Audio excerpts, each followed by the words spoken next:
అదే RTV app వార్తల్ని క్షణాల్లో చదివే అవకాశం ఉంటుంది. ఒక న్యూస్ పేపర్, ఒక టెలివిజన్ ఛానల్ మీ చేతుల్లో ఎప్పుడూ ఉంటాయి. నగర్ జిల్లా కేంద్రంలోని పాలమూరు యూనివర్సిటీలో బీసీ సెమినార్ కార్యక్రమం నిర్వహించారు. ఈ కార్యక్రమానికి మాజీ ఐఏఎస్ చిరంజీవి సార్ హాజరయ్యారు. ఇదే బీసీ సెమినార్ ఏ విధంగా అంశాలపైన చర్చించారు, అంశాలపైన వారితో మాట్లాడే ప్రయత్నం చేద్దాం. సార్ చెప్పండి, రాష్ట్ర ప్రభుత్వం 42% బీసీ అమలు చేశారు, కేంద్ర రాష్ట్ర ప్రభుత్వం కూడా అమలు చేయలేదు.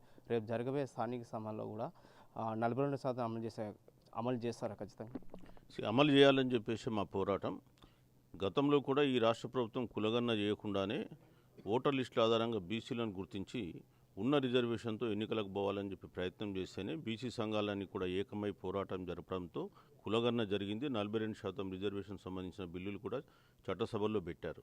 కానీ చట్టసభల్లో పెట్టేసి గవర్నర్ ఆమోదం పొంది కేంద్రానికి పంపించిన తర్వాత ఎలాంటి ఉలుకు పలుకు లేకుండా రాష్ట్ర ప్రభుత్వం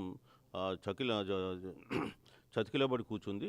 సో వాస్తవానికి ఏంటంటే రాష్ట్ర ప్రభుత్వం బిల్లు ప్రవేశపెట్టినప్పుడు మేము ఇక్కడ నుంచి కేంద్రానికి ఒక డెలిగేషన్ తీసుకెళ్తాం, ప్రధానమంత్రిని కలుస్తాం, ప్రధానమంత్రిని ఒప్పించి ఈ బిల్లుని 9th షెడ్యూల్లో పెడతామని చెప్పి ప్రకటించారు. మరి అట్లాంటి కార్యాచరణ ఏం చేయలే. సో వాళ్ళు ఏమనుకుంటున్నారంటే మేము కేంద్రానికి పంపించేసినామని చెప్పి చేతులు దులిపేసుకొని కూర్చోండాలని ట్రై చేస్తున్నారు. అది కరెక్ట్ కాదు. సో రాష్ట్ర ప్రభుత్వానికి కూడా మేము డిమాండ్ చేస్తున్నాం ఏంటంటే తక్షణమే ఇక్కడ నుంచి ఒక అఖిలపక్షాన్ని తీసుకెళ్లేసి ప్రధానమంత్రిని కలవండి, ప్రధానమంత్రి అపాయింట్మెంట్ ఇవ్వకపోతే అక్కడే జంతర్ మంతర్ దగ్గర ధర్నా నిర్వహించండి. ఒకవేళ వాళ్ళు ఇంకా కోఆపరేట్ చేయకపోతే 100% రాష్ట్ర బంధు కాల్ ఇవ్వమని చెప్పి మేము అడుగుతున్నాం. మీకు నిజంగా బీసీలకు 42% రిజర్వేషన్ ఇంప్లిమెంట్ చేయాలనే చిత్తశుద్ధి ఉందా? ఉంటే మరి తక్షణమే కార్యక్రమం చేయాలని చెప్తున్నాం. అట్లాగే కేంద్రాన్ని కూడా మేము కోరుతున్నామంటే మీ దగ్గరకు వచ్చి ఈ బిల్లు 3 నెలలు అవుతుంది, ఇప్పటి వరకు దానిపైన ఎలాంటి చర్యలు తీసుకోలేదు. దాదాపు ఈ మధ్యకాలంలో 7 సార్లు క్యాబినెట్ సమావేశాలు జరిగినాయి. ఏ ఒక్క రోజు కూడా మీరు బీసీ బిల్ గురించి చర్చించలేదు. మీరు అదే ఈడబ్ల్యూఎస్ రిజర్వేషన్కి వచ్చే వరకు వారం రోజుల్లో కూడా భారతదేశం అంతా ఇంప్లిమెంట్ చేశారు. మరి అట్లాంటప్పుడు మా బీసీల బిల్లు వచ్చేస్తే మీరు ఎందుకు దాన్ని పట్టించుకోరు? అంటే బీసీల ఓట్లు మీకు అవసరం లేవా? బీసీలో అసలు ఈ దేశంలో పౌరులు గారా? ఎందుకు బీసీల పట్ల మీకు సవత్ ప్రేమ? మీరు నిజంగా మేము బీసీలకు అది చేసినాం ఇది చేసినామని చెప్పుకుంటున్న కేంద్ర ప్రభుత్వం మొదలు 42% రిజర్వేషన్ అమలుపరిచి బీసీల పట్ల మీకు ఉన్నటువంటి చిత్తశుద్ధి నిరూపించుకోవాలని చెప్పి కోరుతున్నాం.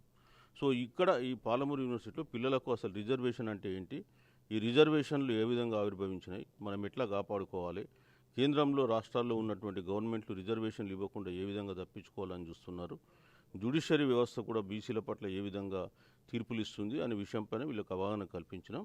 మరి బీసీలు రేపు అభివృద్ధి చెందాలంటే అన్ని రంగాల్లో మేమెంతో మాకంతా అనేటువంటి నినాదంతో ముందుకు పోవాలి. విద్యా ఉద్యోగాలు రాజకీయాల్లోనే కాకుండా ఆర్థిక రంగంలో కానీ న్యాయ రంగంలో కానీ వారి జనాభా దామాషా ప్రకారం వారికి వాటా లభించాలని చెప్పేసి మేము తెలియజేయడమైంది. ముఖ్యంగా కేంద్ర ప్రభుత్వం కూడా జనగణనతో పాటు కులగణన కూడా చేపడతామని తీసుకున్న నిర్ణయం ఎట్లా ఉంటుంది? మంచి నిర్ణయమే, కాకపోతే వాళ్ళు చిత్తశుద్ధితో చేయాలి.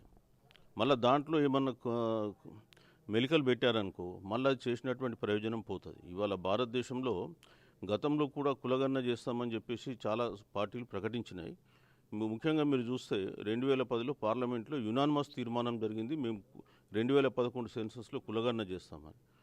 అదేవిధంగా అప్పుడున్నటువంటి సోషల్ జస్టిస్ మినిస్టర్ కూడా వాళ్ళు ప్రకటన ఇచ్చారు, వీరప్ప మొయిలీ గారు.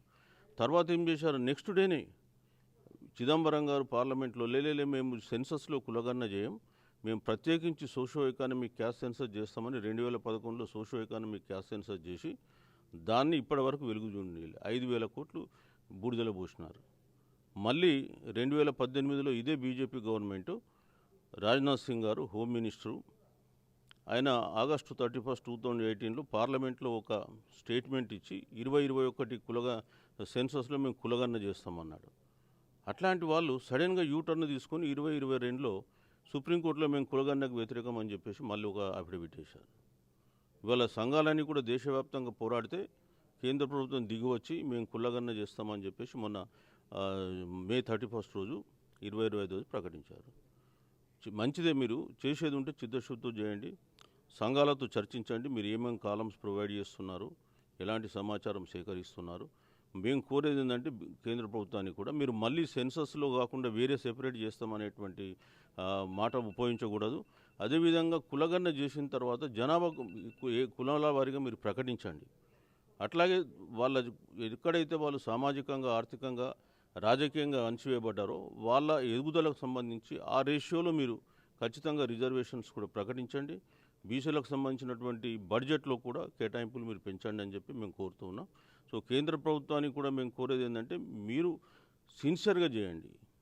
మరి మొన్న ఇచ్చినటువంటి సెన్సస్ నోటిఫికేషన్లో మటుకు వీళ్ళు కులగణన గురించి ఎలాంటి ప్రస్తావించలేరు. సరే, అది షెడ్యూల్లో ఉంటుంది కాబట్టి మేము కూడా దాని గురించి మాట్లాడతలే. కానీ షెడ్యూల్లో ఇవాళ 29 కాలమ్స్లో మీరు సమాచారం సేకరిస్తున్నారు. మేము ఇంకా ఒక 10 కాలంలు పెంచి మాకు 100% న్యాయం అయ్యేటట్టు మీరు దాన్ని సెన్సస్ చేయాలని చెప్పి కోరుతున్నాం. Thank you sir. మీరు చెప్పండి, ఈరోజు సెమినార్ ఎట్లా జరిగింది?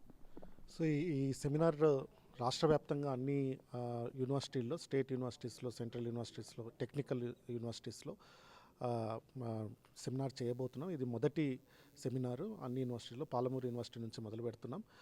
ముఖ్యంగా విద్యార్థులు, యువత ఈ 42% రిజర్వేషన్, బీసీ రిజర్వేషన్ లేదుందో దానిలో పాల్గొనాలనేసి ఇప్పుడు ఫస్ట్ కార్యక్రమాలు సెమినారు. ఆ తర్వాత ఉస్మానియాలో మేము ధూమ్ధామ్ చేస్తున్నాం. 19వ తారీఖు, ఈ నెల 19వ తారీఖు ఇదే 42% రిజర్వేషన్. ముఖ్యంగా ఎందుకంటే స్థానిక సంస్థల్లో కానివ్వండి, లేకపోతే విద్యా ఉద్యోగ అవకాశాల్లో కానివ్వండి, ఈ 42% యువతకి, బీసీ యువతకి ఎంతగానో ఉపయోగపడతాయి. కాబట్టి తమిళనాడు తరహాలో ఉద్యమం ఏదైతే నిర్మించారో అదే తరహాలో ఈ రాష్ట్రంలో, తెలంగాణ రాష్ట్రంలో కూడా ఉద్యమాన్ని నిర్మించి ఈ 42% రిజర్వేషన్స్ని 9th షెడ్యూల్లో పెట్టుకొని మేమెంతో మాకంత ఆ వాటని ఏదైతే ఉందో ఆ వాటని పొందడానికి ఈ విద్యార్థి లోకమంతా కూడా ఏకమయ్యి పోరాటంలో పాల్గొంటారని కూడా తెలియజేస్తున్నాం. ఇప్పుడు 42% ఈ రాష్ట్ర ప్రభుత్వం అమలుపరచడానికి కేంద్రం అంగీకరించాలండి. ఇప్పుడు స్థానిక ఎన్నికలు వస్తున్నాయి. ఎన్నికల పాత రిజర్వేషన్ ప్రకారంగా వెళ్ళే అవకాశాలు ఉంది దీంట్లో. అందుకనే బీసీలు అప్రమత్తంగా ఉండాలి. ఈ రోజున మరి పాలమూరు యూనివర్సిటీలో కార్యక్రమం కూడా దాన్ని ఉద్దేశించి జరిగిందే. పెరియార్ మార్గంలో నల్ల చొక్కాల ఉద్యమమే శరణ్యం. మన నిరసనని ప్రభుత్వాలకి తెలియజేయాలి. ఇటు కేంద్ర ప్రభుత్వానికి, అటు రాష్ట్ర ప్రభుత్వానికి, కోర్టులకి, మీడియాకి తెలియాలంటే ఈ తెలంగాణ ఉద్యమం ఎంత తీవ్రంగా సాగిందో అదే పద్ధతిలో బీసీలు, వాటికి తోడుగా ఎస్సీలు, ఎస్టీలు, మైనారిటీలు కూడా జాయిన్ అయ్యి ఇది బీసీల గురించి ఉద్యమం మాత్రమే కాదు, ఇది ప్రజాస్వామ్యం మొత్తానికి క్షేమంగా ఉండాలంటే మేమెంతో మాకంత అనే పద్ధతిలో అన్ని చోట్ల విద్యలో కానీ, వైద్యంలో కానీ, ఉద్యోగాల్లో కానీ, చట్టసభల్లో కానీ జరగటానికి ఇది నాంది ప్రస్తావన. ఈ ఉద్యమాన్ని కొనసాగించడం తప్పిస్తే వేరే మార్గమే లేదు. నమ్ముకుని కూర్చుంటే మునిగిపోతారు. Thank you sir. మొత్తం మీద కూడా రాష్ట్ర ప్రభుత్వం ఏదైతే 42% బీసీ 42% అమలు పరచుదో ఖచ్చితంగా కేంద్ర ప్రభుత్వాన్ని కూడా మెడలు పెడుతున్నా. ఈ 42% కేంద్రాన్ని ఆమోదించే విధంగా రాష్ట్ర ప్రభుత్వం పనిచేయాలంటూ కూడా బీసీ సంఘ నాయకులు తెలియజేసిన పరిస్థితి కనిపిస్తుంది. వీడియో జర్నలిస్ట్ నర్సింగ్ రెడ్డితో రామకొండ, ఆర్టీ, మహబూబ్ నగర్. మరిన్ని వీడియోస్ కోసం ఛానల్ ని సబ్స్క్రైబ్ చేయండి. లేటెస్ట్ అప్డేట్స్ కోసం వాట్సాప్ ఛానల్ ని ఫాలో చేయండి. అండ్ లింక్ డిస్క్రిప్షన్ లో ఉంది.